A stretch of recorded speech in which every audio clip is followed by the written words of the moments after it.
Hey everyone, it's Ashley and I'm back with a quick and easy DIY project, and all the supplies are from Dollar Tree. So this is right around the $5 to $6 mark for creating your own wreath, and you can actually omit some of these supplies if you don't want to have them, or add extra if you want to make it a little bit more interesting. So the first thing that you're going to need is a foam wreath, and these are $1.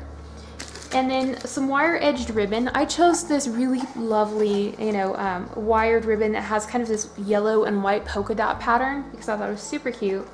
Also these dahlias, and they're really, really pretty, bright yellow. And I bought one bunch of them and I pre-cut them down. And then I had a couple of flowers left over from another project, and they were just white, cute little ones. And I thought I would add this in. You can use another contrasting color if you prefer. You will also need some of these cute little egg picks, and I thought these would be adorable to throw in there as well, and just a pair of scissors. So let's get started.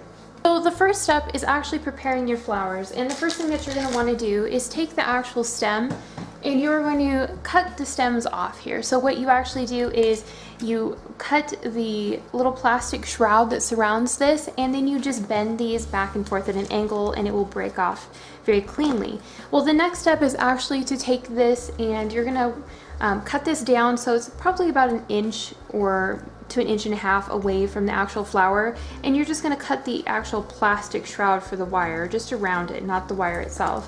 And then what you're going to want to do is actually remove the little plastic piece, so you have a little bit of wire sticking out, and this is what you're going to use to actually adhere to in here. So what I would recommend is go ahead and do that to all of your flowers before you get started, and it just makes it so much easier because you won't have to worry about it. And here is a close-up so you can see what it looks like. So the next step is to actually take your wire edged ribbon, and you're going to want to start running this around the actual foam wreath. The foam wreath is kind of ugly to start with, so this is going to be the actual basis for what your wreath looks like. And the first thing that you're going to do is take this actual ribbon and you're going to start with it on the back side here and just hold it, and you're going to start wrapping this around but slightly angled so that it starts covering the whole thing. And you're just going to run this through here, and it will hold itself in place as you go along. So just keep wrapping this all the way around.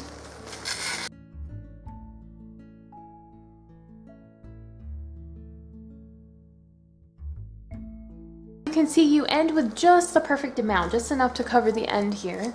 And you're just going to want to go ahead and kind of tuck this in here. You can hot glue this, you can tape this, whatever you prefer. Or if you wind it a little bit less tightly than I did, you can actually tuck it into the other ribbon as well.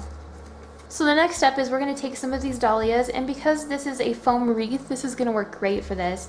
And there's a wire end here, so you can actually cover up the seam where your ribbon ends just by putting some of the flowers in right there.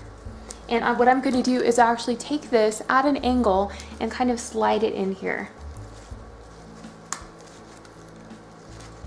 And you can just push,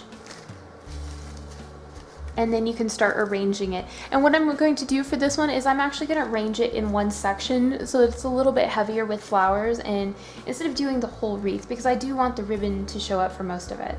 For this next step, because this one is at more of an angle in this direction, I want them to face in different directions so that it looks a little bit fuller from all angles. So I'm just going to take this one and I'm going to place this one right in the front of this one, and it will kind of hide some of the actual stem for the other one as well.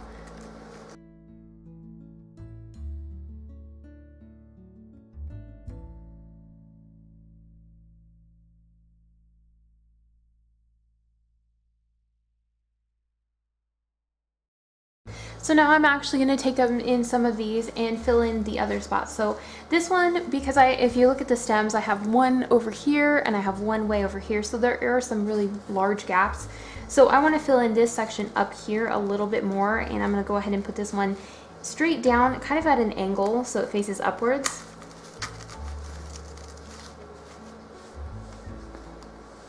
And then I have one more of the yellow flowers, so I'm just going to fill in kind of this gap in between these two main ones here.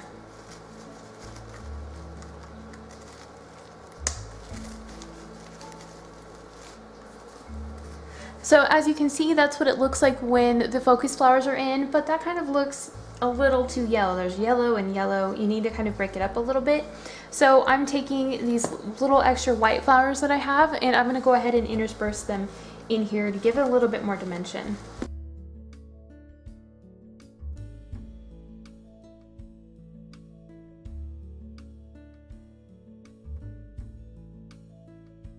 So for this next part, I'm just gonna go ahead and put this one in here as well. And I'm gonna put this one up at an angle a little bit so that it gives me a little bit of height and difference here.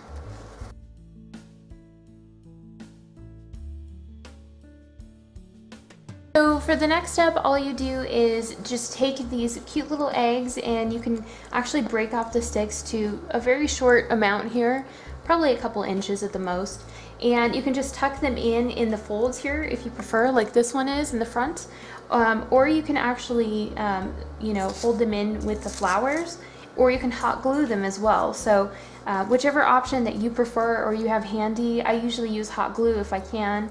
And that just gives you a cute little kind of spring-like wreath. And if you want to actually hang it up and make it look even more embellished, what I would recommend is using another ribbon, and you can hang this up as well. This next step, all I did was take a length of the ribbon and hang it along the top where I wanted. I just doubled it, and you can make a bow if you prefer, just to tie it to the length that you want, or some people will take a thumbtack and put this on the very top edge of their door so that it hangs down nicely and you can't actually tell how it's hung that way. But whichever way you prefer is the easiest, and I hope you guys enjoyed this quick and easy tutorial. This is super simple, and you can do this in virtually no time. So if you like this tutorial, please like and subscribe, and I will see you guys later. Bye!